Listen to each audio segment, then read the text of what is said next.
जब भी गुरु की वाणी लगता है तो लगता है जैसे आज ही नई वाणी सुन रहे हैं। कभी ऐसा नहीं लगता है कि वाणी पहले सुनी हुई है, लगता है जैसे आज ही सुन रहे हैं, अभी सुन रहे हैं। तो आ जाते हैं हम लोग रमन महर्षि के कुछ पॉइंट्स के ऊपर, इसको भी जल्दी जल्दी फिनिश करते जाना है। कल या परसों जब भी सत्संग हुआ था तो उसमें लास्ट पॉइंट ये था कि वैराग्य के बिना त्याग, वैराग्य के बिना यानी अहंकार सहित संन्यास या वैराग्य, ये मनुष्य की प्रोग्रेस नहीं कर सकता है। अगर व्यक्ति ने कुछ भी जबरदस्ती छोड़ा है और उसमें छोड़ने का भाव है तो उस व्यक्ति की प्रोग्रेस कभी भी होगी नहीं। मैंने नौकरी छोड़ी, घर छोड़ा, अपने पति को छोड़ा, बच्चों को छोड़ा, किसने बोला छोड़ने के लिए? ये तो शुक्र है हमारे बड़े दादा भगवान ने कोई आश्रम नहीं बनाया, कोई मठ नहीं बनाया, कोई गुरुद्वारा नहीं बनाया, क्योंकि एक ही गुरु के तो दोनों शिष्य चले थे बड़े दादा भगवान के साथ में। दूसरा भी तो उनका जो साधु था बड़े दादा भगवान के साथ, वो भी तो उनके एक ही गुरु के शिष्य। जब उन्होंने कहा कि स्त्रियों का उद्धार यही गुरु दीक्षा है, तो दादाजी ने उसको किस तरीके से लिया कि स्त्रियां बहुत दुखी हैं ग्रस्त में रहकर, उनको वहीं पर ही ज्ञान देना है।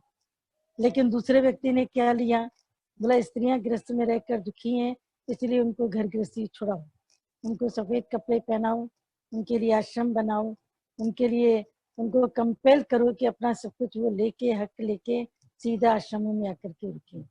और ऐसे ही कई स्त्रियां अपने उन आश्रमों में जाकर के रुकी हुई हैं, पूरा अपना घर परिवार सब छोड़ के।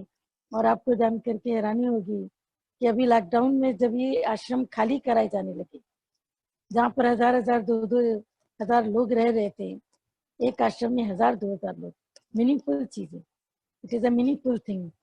इतने लोग रह रहे थे, तो लॉकडाउन के पीरियड में जब कहा गया कि एक उसमें इतने लोग नहीं रह सकते हैं, केवल 30 या 40 लोग जो मुख्य कार्यकर्ता उनको रखिए, बाकी सबको घर भेजिए, तो इतनी लोगों के अंदर मुश्किलातें पैदा हो गई कि अब इनको भेजे कहाँ?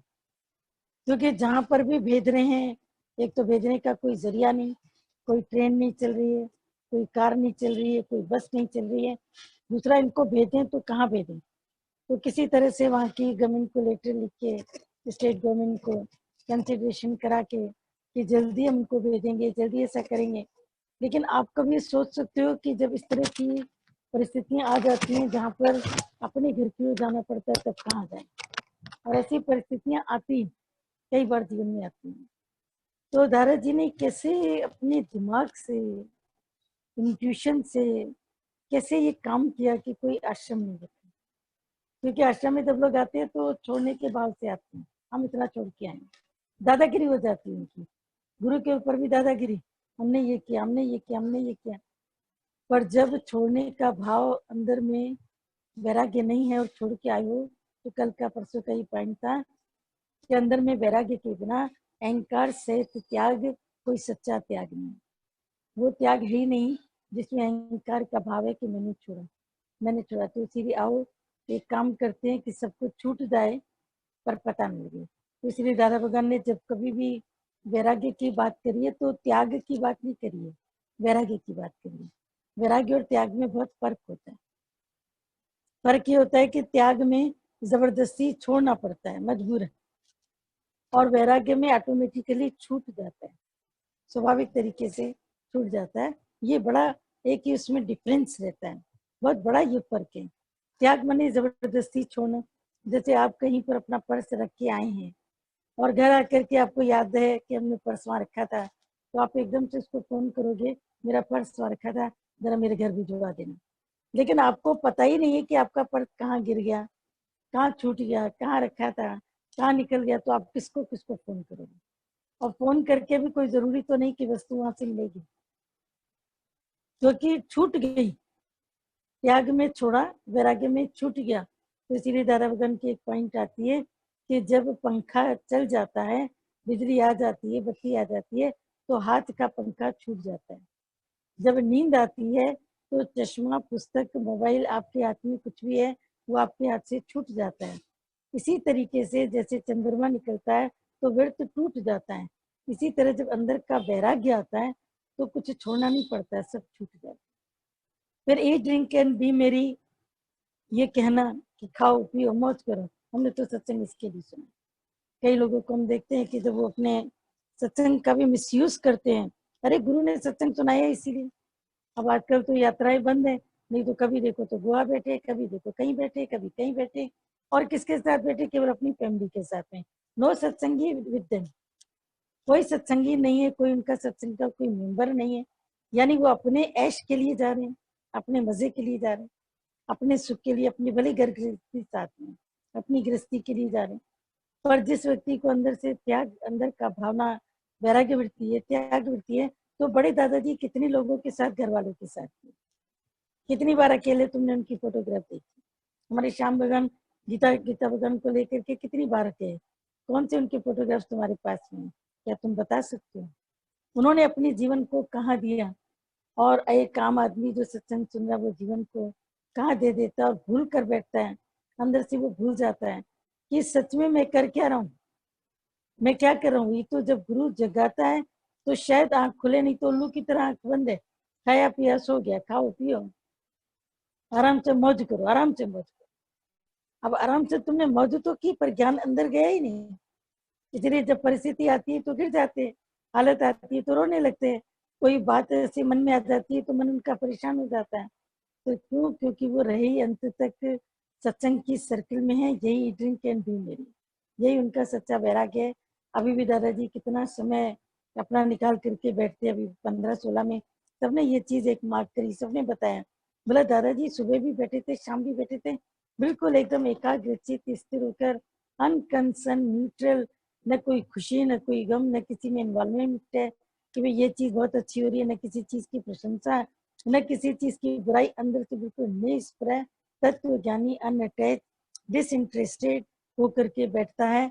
वो टाइम टाइम पर आपने दादा बताने का दिखता है।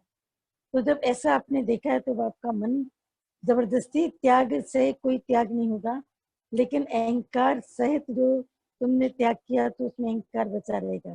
पर अहंकार रहित, क्योंकि अहंकार का त्यागी सबसे बड़ा त्याग, और अहंकार के त्याग की वेदी पर ही आनंद के फूल खिलते हैं। तो जो अहंकार का त्याग करता है उसकी अपने अहंकार की वेदी बना देता है।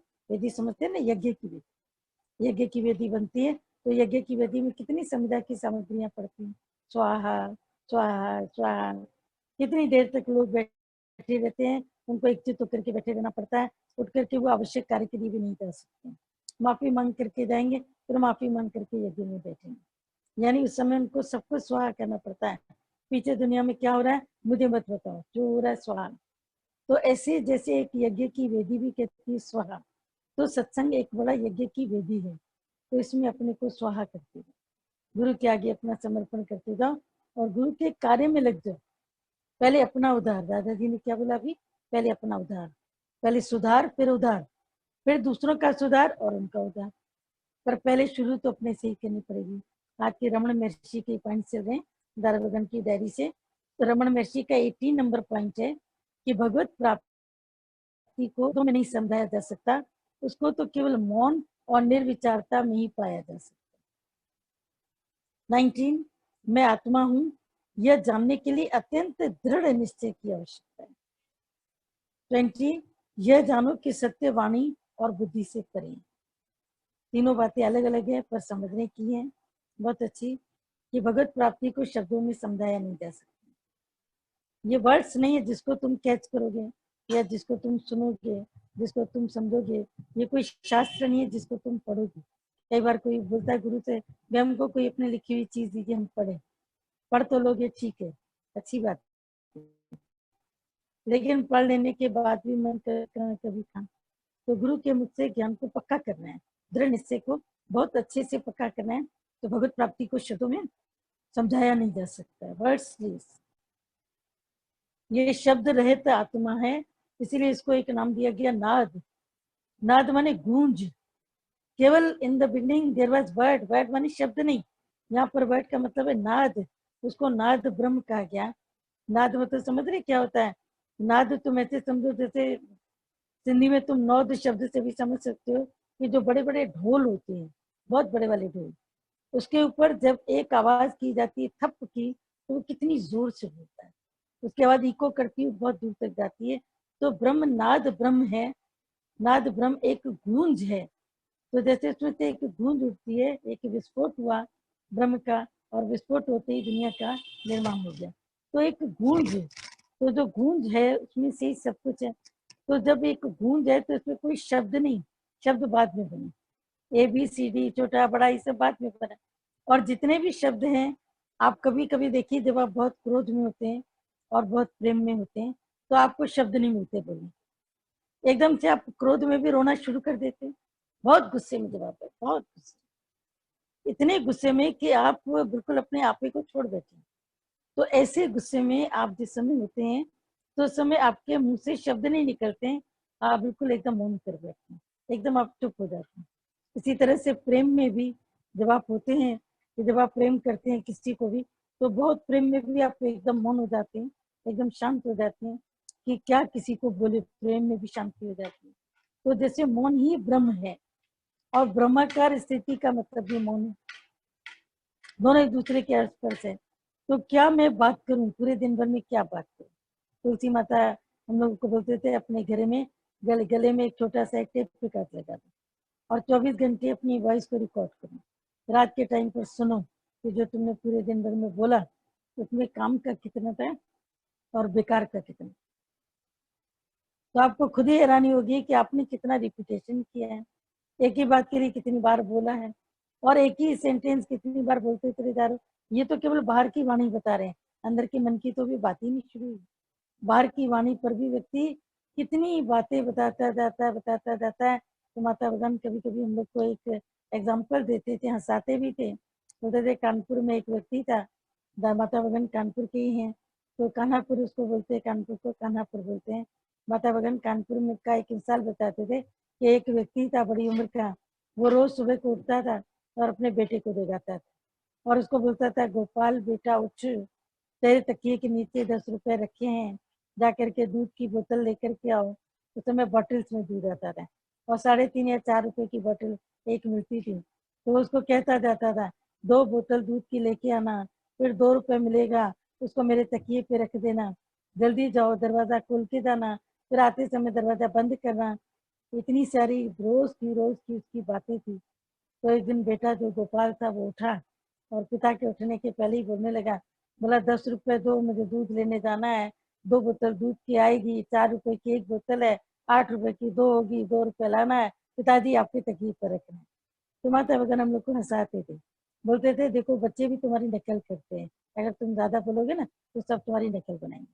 तो किसी भी चीज का रिपीटेशन नहीं करो, उसकी तुम बार बार एक आदत अपनी मत बनाओ कि मुझे बात करनी है, पर अपने मन में तुम शांति को रखो, और शांति को रख करके तुम आगे बढ़ो। तो जब तुम शांति को रख करके आगे बढ़ोगे तो मन कभी भी किसी भी बात में इधर उधर भटकेगा। तो ज्ञान अनुभव की बात है, आत्मा अनुभव की बात है, ये बोलने की बात नहीं। भोजन में तुमने क्या खाया ये तो तुम बता सकते हो, वो कैसा लगा ये भी बता सकते हो, लेकिन भोजन खा के तुम्हारा पेट भर गया, अब उसमें तुम क्या क्या चीजें बताओगे? बस इतना ही तो बताओगे, बस पेट भर गया, पेट भर गया, अब नहीं, पेट भरा है, अब नहीं, तुम इतना ही तो बोलोगे। इसी तरीके से पेट भरे शब्द के कोई शब्द ही नहीं, वहां मौन है, क्योंकि पेट भर गया। अब एक ही शब्द है कि नहीं खाएंगे, पेट भरा, कोई कितना भी प्रेस करे तुम नहीं खाओगे। जरा सा अगर कोई बहुत बोलेगा, बड़ा व्यक्ति है, तो इतना सा पिंच उठा के छोड़ देगी। तो ज्ञान आत्मा अनुभव का है, ये वाणी का विषय नहीं है, ये बोलने का विषय नहीं। इसको बोला अकथ्य, अकथ्य यानी कथने से ये ऊपर है, कहने से ये ऊपर है, ये अचिंत्य, ये चिंतन से ऊपर है, अवर्णनीय, इसका वर्णन नहीं कर सकते। तो उसको समझे कैसे? गुरु के मुखार बिंद से जो चीज हमारे भीतर जाती है वो उनको उस हद तक पहुंचाती है। मैं आत्मा हूं ये जानने के लिए अत्यंत दृढ़ निश्चय की आवश्यकता है। इतने साल साल सत्संग सुनने के बाद भी जब हम देखते हैं लोगों का मन छोटी छोटी बातों में अटक जाता है, छोटी छोटी बातों में उनका मन भटक जाता है, मन कभी कहीं कभी कहीं कभी कहीं उनका मन घूम रहा है, वो मन से एक चित्त नहीं, एक स्थिर नहीं। तो ये समझ में आ जाता है कि इतना सत्संग सुनने के बाद भी इन्होंने दृढ़ निश्चय नहीं किया। दृढ़ निश्चय, क्योंकि विल है तो अच्छा है, नहीं तो विल में से डब्ल्यू हटा दो तो फिर इल हो जाएगी, और इल में कोई पावर नहीं होती। विल में पावर होती है, इल में कोई पावर नहीं होती। इल व्यक्ति, जो बीमार व्यक्ति है, वो तो अंदर से शक्तिहीन हो जाता है, उसकी शक्ति खत्म हो जाती है। पर जिसमें विल स्ट्रांग होती है, उस व्यक्ति की शक्ति खत्म नहीं होती है। वो हमेशा बोलता है अपनी दृढ़ निश्चय के द्वारा, क्योंकि दृढ़ निश्चय के द्वारा क्यों? क्योंकि पहले मन मानता नहीं है, बुद्धि पे आवरण पड़े हुए हैं, अज्ञानता का मोटा पर्दा है, तो पहले गुरु का सुना सुनाया कहना पड़ता है कि मैं आत्मा हूँ। जैसे टीचर की बात को बच्चा एज इट इज दृढ़ निश्चय करके घर में आता है। हमें याद है कि जहाँ टीचिंग करते थे वहां पर एक बच्चे की मदर आई थी, आती रहती थी मदर अक्सर, कभी रोते हुए, कभी हंसते हुए, कभी कुछ कभी कुछ। तो एक मदर ने बोला कि हमारे बच्चे ने कल से लेकर के खाना नहीं खाया। भी क्यों, व्हाट्स द रीजन?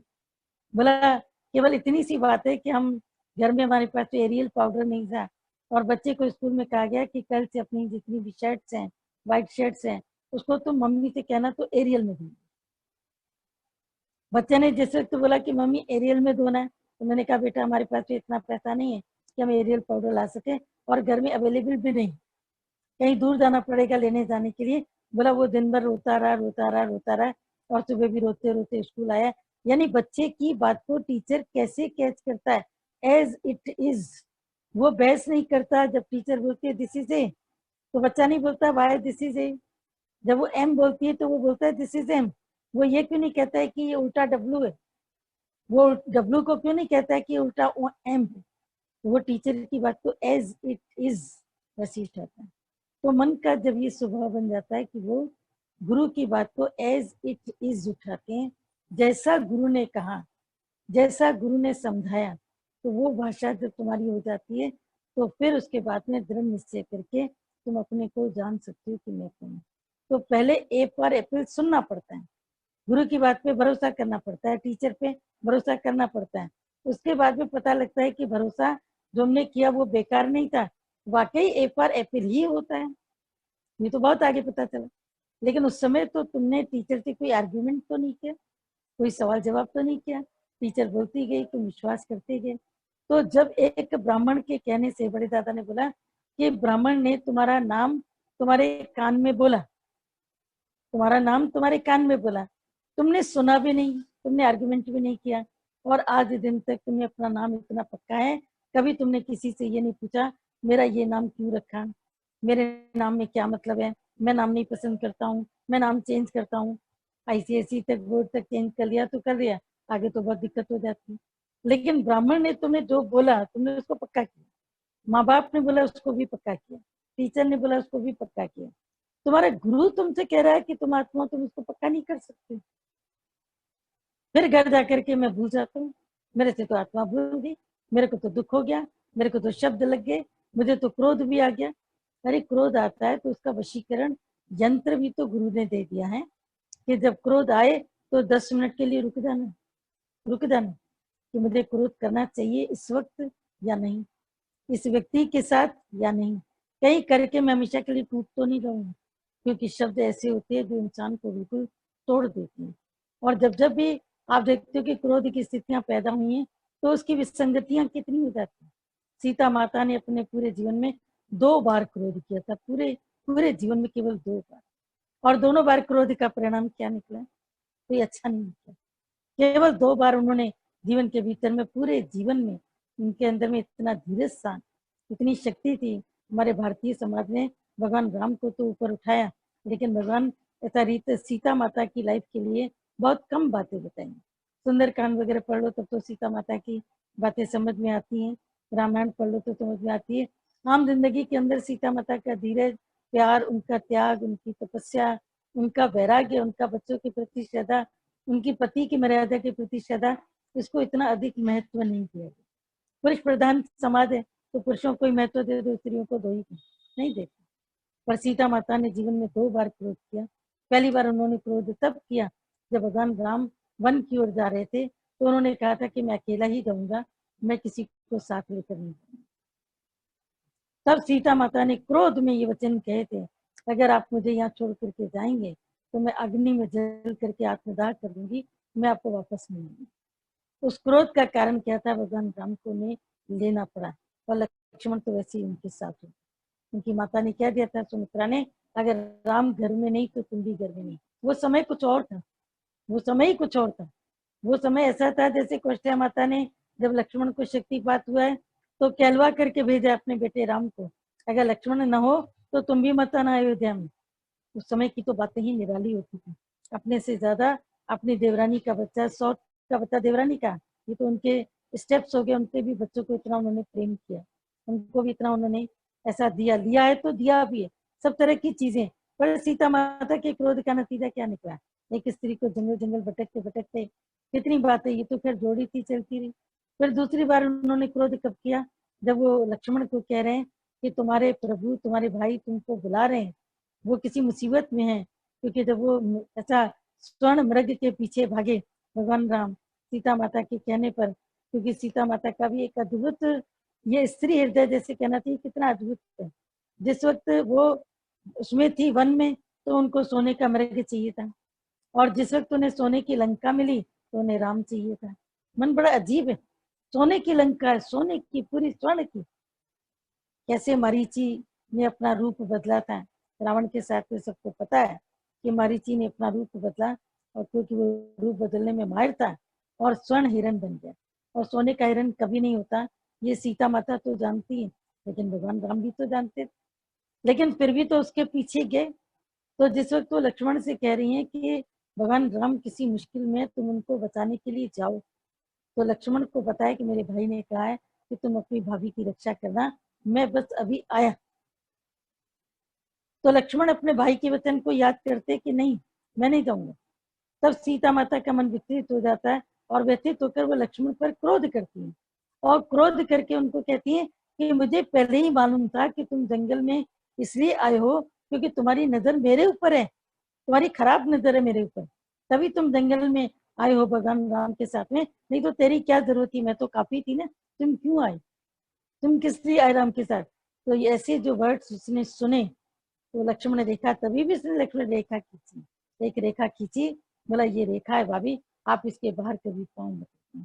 माता बोलते थे उसको, भाभी भी नहीं बोलते थे, माँ इसके बाहर कभी पाँव मत रखना। लेकिन वैसे ही उसने पाँव रखा है, रावण आए। तो यानी कैसे एक बार क्रोध किया तो जंगल की यात्रा मिली, दूसरी बार क्रोध किया तो राम से ही हमेशा के लिए बिछड़ गई। तो ऐसे जो हमारी देवियां होके गई हैं, उन्होंने भी अगर कभी क्रोध किया तो उसके परिणाम कभी अच्छे नहीं निकले। तो जीवन में क्रोध के रिजल्ट कभी भी अच्छे नहीं निकलते, कभी भी अच्छे नहीं निकलते हैं। आप कभी करके देखना, कभी भी अच्छे नहीं निकलेंगे। क्रोध केवल तब करना जब क्रोध करने से कोई बात बननी है।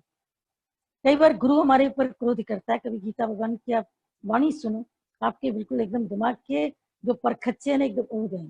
वो कभी साधारण वाणी तो कितनी जोश में वो वाणी चलाते थे, कभी कभी इतनी जोश में वाणी चलती थी। क्रोध में नहीं, क्रोध एक अलग चीज है कि क्रोध हम किसी पे कर रहे हैं, जोश माने किसी और के व्यक्ति के अंदर सुधारा क्यों नहीं आ रहा है, इतना ज्ञान सुन रहे ना, फिर भी आत्म निश्चय क्यों नहीं कर रहे। जैसे यहाँ पर बताया कि दृढ़ निश्चय की जरूरत है। जो व्यक्ति अभी आत्मा घर में गए तो हो गया उसका खात्मा, तो बेकार है। अभी तो गुरु से प्रेम है, अभी तो बहुत विश्वास है, क्योंकि गुरु हाँ जी करता रहता है, फोन करेगा, पूछेगा, हंसाएगा, बात करेगा, तो गुरु की बात तुम्हारे अंदर चली जाती है और तुम गुरु को प्रेम करते हो। किसी दिन गुरु तुमको दरवाजे के बाहर खड़ा रखे ना, मुंह मोड़ करके बैठ जाए, रामकृष्ण परमहंस की तरह, कि विवेकानंद साइकिल से जाते थे दक्षिण, रामकृष्ण परमहंस को केवल देखने के लिए सुबह 4 बजे निकलते थे और 6 बजे वहां पर पहुंचते थे। और उसी समय रामकृष्ण परमहंस को जब पता लगता था, साइकिल के रखने की आवाज आती थी, वो उसी समय मुंह मोड़कर दीवार की तरफ चेहरा करके बैठ जाते। विवेकानंद थोड़ी देर बैठ कर चले आते। और ऐसा एक ही दिन नहीं हुआ, कम से कम 30 दिन तक रामकृष्ण परमहंस ने 30 दिन तक। तुम अपने से पूछो, कभी गुरु तुमसे न तो बात करे, तुम बोलोगे आप क्या है, हम पहले ही नहीं बात करेंगे, आप बात करो ना करो, आप उनसे गुस्सा हो ना, हम तो आपसे ज्यादा गुस्सा। कोई कारण नहीं पूछेंगे, कोई समझेंगे नहीं कि क्या बात है, कौन सी बात है, कौन सी बात की वजह से गुरु ने मौन करी, हमसे वो क्या उम्मीद करता है। माँ बाप से भी बच्चे देखते हैं कि मेरे से क्या उम्मीद है, वो उनकी उम्मीद को पूरा करती है। पर जो गुरु की उम्मीद को भी नहीं देखता है, वो केवल बाहर का आचरण देखता है। 1 महीने के बाद में जब उनका मुख विवेकानंद की तरफ हुआ तो विवेकानंद को उन्होंने देखा कि मौन में अंतर ध्यान होकर के बैठे। तब रामकृष्ण उनसे पहला सवाल करते हैं, नरेंद्र 1 महीने तक तुम्हारा मन नहीं चला? बोला, गुरुजी नहीं, मेरा मन तो नहीं चला। मैं आता था दर्शन के लिए, मुझे तो आपका दर्शन हो जाता था। बोला, कैसे दर्शन होता था? मेरी तो पीठ होती थी तुम्हारी तरफ। बोला, पीठ हो या मुख हो, लेकिन मैं तो आपका समग्र दर्शन कर ही लेता। वो कभी रुका नहीं, अपने घर नहीं बैठा कि कल तो गुरुजी ने मुझे देखा नहीं तो हम आज क्यों जाए, तुम तो तुरंत घर बैठ जाओगे, आजकल तो मेरे ऊपर नजर नहीं। विशिष्ट प्यार मेरे को नहीं मिलता, विशिष्ट प्यार उसको मिलता है, उसको मिलता है, उसको मिलता है। तो जो किसी बात को लेकर बैठा रहता है उसका दिमाग छोटा है। छोटे दिमाग से बड़े काम कैसे होंगे? छोटी सोच और पांव की मोच मनुष्य को आगे बढ़ने नहीं। पाँव में मोच आ जाए, तुम बढ़ो आगे जल्दी जल्दी, नहीं बढ़ पाओगे। घुटने में दर्द है, तुम बढ़ो, नहीं बढ़ पाओगे। और छोटी सोच होगी तभी तुम आगे नहीं बढ़ पाओगे। तो गुरु को देखने के लिए, समझने के लिए मौन करना पड़ता है और अपने को जानने के लिए दृढ़ निश्चय करना पड़ता है कि गुरु ने कहा है कि तत्व तुम असि, तो तुमको भी कहना है यस गुरु एम ब्रह्मास्मि। गुरु कहता है तत्व तुम असि, तुम वही ब्रह्म हो। तो गुरु को तुम भी बोलो कि अहम ब्रह्मास्मि, लेकिन तुम बहुत मजेदार। जब गुरु तुम्हें कहता है तत्व तुम असी, तुम असी, तुम ब्रह्म हो, तो तुम बोलते हो यस गुरु जी, तत्व तुम असी, तुम ब्रह्म हो। वो तुम्हें कहता है तुम ब्रह्म हो और तुम गुरु को कह देते हो गुरु जी आप भगवान हो, मैं तो गधे का गधा ही, मैं तो ऐसे ही। तो इसीलिए बिल्कुल पक्का निश्चय करके उठो। दारा भगवान कैसे बोलते थे, धरती से उठो ही नहीं, बैठे रहो, गुरु की चौखट से कभी निकलो नहीं। बोले जब तक मैं मुक्त नहीं होऊंगा मैं तुम्हारी चौखट को छोड़ूंगा नहीं। कभी अंदर में इतनी जिद, कभी अपने भीतर में इतनी दृढ़ता, यहाँ जिद भी नहीं, जिद शब्द गलत हो जाएगा, दृढ़ता। जिद तो अज्ञान की होती है, अगर वैसी ही जिद अगर ज्ञान में भी आ जाए तो तुम्हारा बेड़ा पार हो जाए। कभी तुम किसी के लिए सोचते तो बात नहीं करूंगा, तो लोग कितना भी बिचौलिए समझाने के लिए आए, अरे भाई नहीं, एक ही घर के मेंबर हो, एक ही माँ बाप के बच्चे हो, मुश्किल से हाँ ठीक है बात कर लूंगा, चला जाऊंगा, दुख में सुख में पहुंच जाऊं, लेकिन अंदर का मन नहीं मिला। वो जिद जिद को पकड़े रहता है। अगर वही जिद दृढ़ता में बदल जाए गुरु के पास में, कि हम गुरु के पास आए और गुरु के वाक्य को ऐसा पकड़े कि यस आई एम ब्रह्मास्मि, मैं ब्रह्म हूँ। इतना पक्का करो कि मैं ब्रह्म हूँ, इसके अलावा मैं ब्रह्म के अलावा कुछ नहीं। कोई कितना भी तुम्हें हिलाए डुलाए, जैसे तुम्हारा जो भी नाम है, तो रात को नींद में तुम्हारा नाम चेंज तो नहीं हो जाता है। अगर किसी अब्रॉड में चले जाओ, फॉरेन कंट्री में, तुम्हारा नाम कुछ और तो नहीं हो जाता है, नाम तो वही रहता है।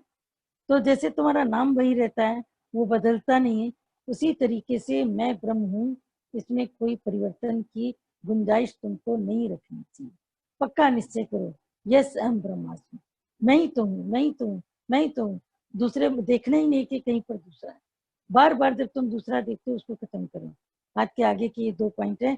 यह जानो कि सत्य वाणी और बुद्धि के परे है। ये पॉइंट ऊपर चल चुका है कि सत्य की अनुभूति होती है, इसको वाणी और बुद्धि से समझा नहीं जा सकता है। संत आइंस्टीन जो थे, अगस्टीन, जिस वक्त में जा रहे थे, बहुत बड़े फिलासफर होके गए, तो वो समुद्र के किनारे टहल रहे थे।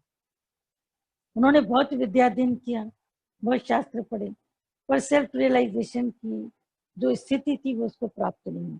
कईयों ने सेल्फ रियलाइजेशन स्वतः भी प्राप्त किया, कईयों को गुरु की कृपा से, जैसे विवेकानंद को गुरु की कृपा से हुआ, पर रामकृष्ण परमहंस ने अपनी मेहनत से, सेल्फ अपनी मेहनत से उसको अर्जित किया। Some are born great, some achieve greatness and some have greatness thrust upon them. कुछ लोग ग्रेटनेस को अपने ऊपर उड़ते हैं, जबरदस्ती उसको अचीव करते हैं। तो अचीव किया उसने बिना गुरु की कृपा के भी। रामतीर्थ ने उस मकाम को अचीव किया, उस मकाम तक पहुंचे जहाँ पर विवेकानंद पहुंचे थे। तो ये जानना पड़ेगा कि वाणी से बुद्धि से पढ़े। तो उसने भी सेल्फ रियलाइजेशन की बहुत कोशिश की, आखिर समुद्र के किनारे चला गया अपनी आत्महत्या करने की ख्याल से। तो मैं अपने को बिल्कुल अब खत्म कर दूंगा, मैं बचूंगा ही नहीं। तो सामने से देखा कि एक छोटा बच्चा बड़ी तेजी से रो रहा है, उसका ध्यान गया। तो उसने बच्चे से पूछा कि बच्चे तुम क्यों रो रहे हो? अपने लिए सोचा कि मेरी जिंदगी में तो बहुत सी बातें हैं जिसकी वजह से मैं परेशान हूँ, ये क्यों रो रहा है, इसके जीवन में कौन सी दिक्कत है? तो उसने उसको बताया दार्शनिक को बोला मेरे हाथ में ये छोटी सी प्याली है, मैं समुद्र को इसमें भरना चाहता हूँ कि समुद्र तुम इसमें आ जाओ आ जाओ, पर समुद्र इसमें आता ही नहीं। एकदम से जैसे उसके दिमाग की खिड़की खुल गई। बोला मैं भी तो ऐसे ही मूर्ख हूँ, मैं क्या सोच रहा हूँ, समुद्र को अपनी प्याली में भरना चाहता हूँ, बुद्धि की प्याली में परमात्मा को भरना चाहता हूँ। How can it be possible? It's not possible, it is impossible. अंदर में उसका गहन चिंतन चलता गया चलता गया चलता गया, उसकी बुद्धि की दीवारें हटती गई, अंतःकरण क्लीन होता गया होता गया होता गया, और भीतर में उसने आह्लाद आनंद अनंतनाद को उसने फील किया। बिल्कुल खुशी से वो एकदम से चिल्ला पड़ा। तो देखा सामने का बच्चा भी चिल्ला रहा है, हंस रहा है, खिलखिला रहा है। उसे पूछा तुम क्यों खिलखिला रहे हो, तुम क्यों हंस रहे हो? बोला मेरे के भीतर में समुद्र मेरी प्याली में भर गया। बोला कहाँ है तुम्हारी प्याली? बोला वो देखो समुद्र में जा रही। उसकी प्याली समुद्र में गिर गई थी और नाव से टकरा कर वो टूट भी गई थी। अब समुद्र में प्याली घूम रही है, कभी ऊपर कभी नीचे, कभी नीचे कभी ऊपर, कभी पानी अंदर कभी बाहर कभी कहीं। बच्चा खुश की प्याली में समुद्र भर गया, प्याली में समुद्र भर गया। अब उसको भी भीतर में आया कि मैं की प्याली टूटी तो आत्म अनुभव का आनंद जो है वो भीतर में भर गया। पर पहले मैं की प्याली तो टूटे, वो तो टूटे, उसका टूटना बहुत जरूरी। तो आज से लेकर के एक काम करेंगे कि मैं की प्याली को बिल्कुल तोड़ के अपने से अलग करें। इसलिए बार बार दादा भगवान बोलते हैं मैं का समर्पण, आशीष, अपना शीश दो, अपना अहंकार दो। कभी तुमसे कभी फल का टोकरा मंगाया, गुरु पूर्णिमा है तो तुम ये फल मेरे लिए लेके आना, इतना किलो आटा लेके आना, इतने सत्संगी आ रहे हैं, बाहर के कितना बड़ा यज्ञ चलता है गुरु पूर्णिमा का बॉम्बे में, बरसती बारिश के अंदर, जहाँ पर लोगों के घरों में दो दो छोटे छोटे कमरे होते हैं, अपने ही घर के लोग पूरे नहीं पड़ते, कोई सत्संगी क्या पूरा पड़ेगा। धर्मशालाओं में कोई होटलों में लोग रुकते हैं, लेकिन फिर भी इंतजाम तो पूरा ही होता है। सत्संग सुनने के लिए जगह का इंतजाम होता है, भोजन का प्रबंध रहता है। कैसे छोटी छोटी जगहों में 400-500 लोगों का भोजन का ऐसा प्रबंध किया जाता होगा, खिलाया जाता है। फिर आप देखते हो कि सब कुछ काम होता भी है गुरु के पास जाके गुरु पूर्णिमा पर। तो कैसे गुरु सब कुछ करता है लेकिन किसी भी चीज का वो अभिमान नहीं करता है कि मैंने किया। तो बस ऐसे ही जब तुम भी अंदर में समझ जाओगे कि अभिमान रहित व्यक्ति ही व्यक्तित्व के विकास को प्राप्त कर पाता है। ईगोलेस व्यक्ति की जो पर्सनालिटी है वो पर्सोनिफाई होती है, वो समझ में आती है। पर जो ईगो में जुड़ा पड़ा है उसका अस्तित्व बिल्कुल इस तरीके का है कि अभी इधर पड़ा है, उसके गेंद की तरह, क्रिकेट के गेंद की तरह, हॉकी के गेंद की तरह। जैसे अभी किसी ने उसको उधर फेंका, कभी इधर बैट पड़ी, कभी इधर हॉकी पड़ गई, कभी किसी का पांव पड़ा फुटबॉल की गेंद की तरह। वो हमेशा घूमता नाचता उसका जीवन एकदम समाप्त होता है। तो ऐसे ही जीवन के भीतर में धारणा करो कि आज के बाद मैं बिल्कुल पक्का निश्चय करता हूँ मैं आत्मा हूँ। मैं आत्मा नहीं हूँ तो फिर मैं क्या हूँ? अपने से अभी पूछो, तुम शरीर हो, अगर शरीर हो तो उसको मरने से रोक लो, उसको बीमारी से रोक लो। तुम बुद्धि हो तो अपनी बुद्धि को चलने से रोक लो। तुम मन हो, तुम अपने मन को रोक लो। लेकिन सब चीजों से अलग अलग जब तुम करते जाते हो, बुद्धि, मन, प्राण, अपान वायु, प्राण वायु, इंद्रियां, 10 इंद्रियां, ज्ञान इंद्रियां, कर्म इंद्रियां, ये 24 तत्व जो तुमने भगवत गीता में पढ़े, ये 24 तत्वों में मैं एक भी नहीं हूँ। तो फिर मैं क्या हूँ? मैं वो हूँ जो इन सबको देखने वाला है, इन सबको देखने वाला साक्षी। तो जो साक्षी है, जैसे साक्षी परमात्मा तुम्हें नहीं दिखता, तुम अक्सर किसी व्यक्ति को जब देखते हो बेईमानी कर रहा है, ये चोरी कर रहा है, ये व्यक्ति मेरे साथ इसने बहुत गलत किया है, लेकिन लोगों के सामने ठीक बना बैठा है, प्रूव भी नहीं कर सकते, उसके पास कोई प्रूफ भी नहीं। तो तुम क्या कहते हो? भगवान है, वो इंसाफ का धनी है, वो एक दिन इंसाफ करेगा। और वो कोई दूसरा नहीं, वो तुम स्वयं। बस उस स्थिति को गुरु के आगे दृढ़ निश्चय करके जानना। आज का आखिरी पॉइंट है, जिसमें कर्ता भाव है वही दुखी है। भगवान के न्याय में विश्वास रखो, सुख में भी और दुख में भी। अपने ऊपर दुखों को थोपो हो। बहुत अच्छी लगी आज की दादा भगवान की पॉइंट कि अपने ऊपर दुखों को थोपो मत। अपने ऊपर जब तुम सफरिंग्स को, दुखों को, सारों को थोपते हो, आप कहोगे हम थोपते क्या है? दुख आता है तो हम दुखी होते हैं? नहीं, तुम दुखों को अपने ऊपर तुम थोप लेते हो। और जब तुम दुखों को अपने ऊपर थोप लेते हो तो तुम्हारी जीवन कहाँ बनी, किस जगह गई? तुम्हें अच्छे से पता है कि तुम्हारी जीवन फिर कहाँ जाकर के पहुंची। इसीलिए अपने जीवन के अंदर दुखों को थोपो मत, क्योंकि छोटो शरीर छड़ाए तू सुर से। शरीर अपने को कहला करके तुम दुख दर्दों का थैला ले लेते हो। कितनी अजीब बात है। कोई व्यक्ति तुम्हारे से, अगर तुम कहीं से गोल्ड लेकर के आए हो, गोल्ड तुम्हारा निकाल ले और तुमको खाली बॉक्स पकड़ा दे कि तुम इसको घर ले चलो, मैं भी आता हूँ, तुम्हारी स्थिति क्या हो? पाँव के नीचे की जमीन खिसक जाएगी। घर आकर के तुम देखोगे कि डब्बा तो बिल्कुल खाली है, जो गोल्ड तो ही नहीं।